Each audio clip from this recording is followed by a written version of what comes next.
Joanna had always dreamed of becoming a mother.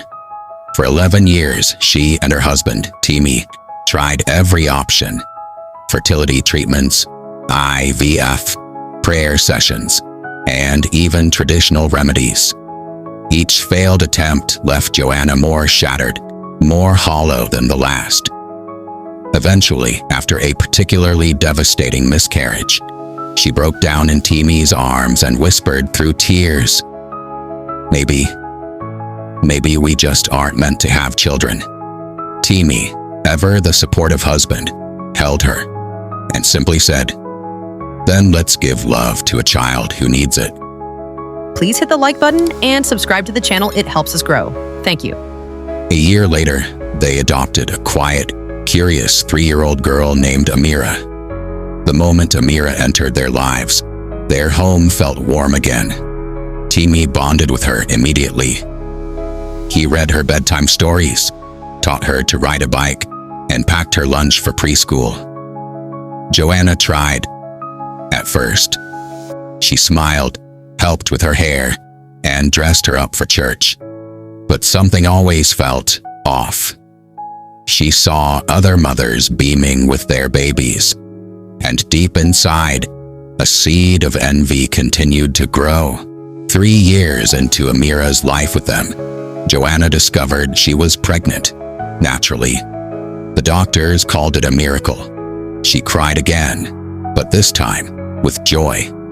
When Daniel was born, everything changed. Joanna lit up with a joy no one had ever seen in her before.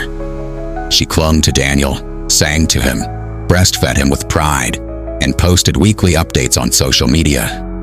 Amira, now 6, started to feel invisible. Joanna's love for Amira thinned like mist in the sun. She became strict, cold, and impatient. "Stop touching Daniel with those dirty hands. Why can't you behave like a real sister? Go to your room. You're always in the way." Timi noticed, but every time he spoke up, Joanna would wave him off. "You don't understand. I carried this one for 9 months. Amira's just different." Amira withdrew. Her laughter faded.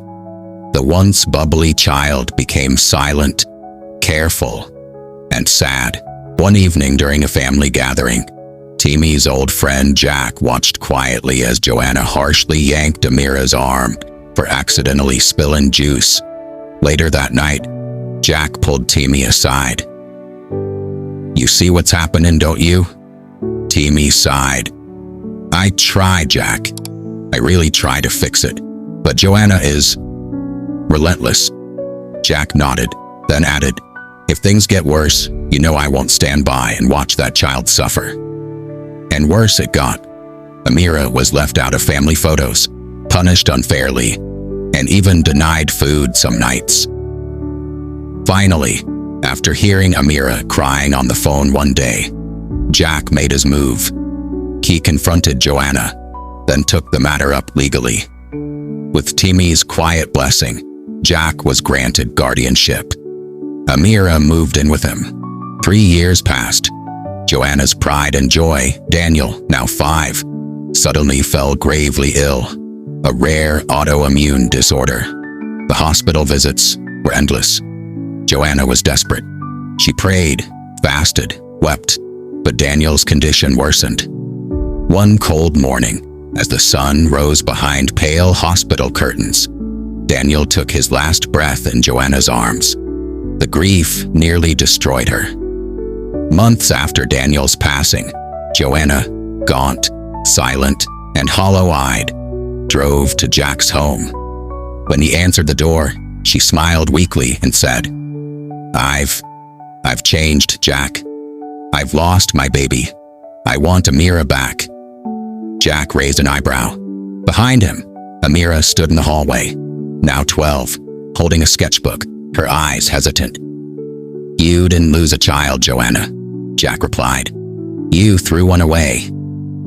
"I made mistakes," she said, trembling. "But I'm her mother. Please." Jack's voice was steady. "You were supposed to be.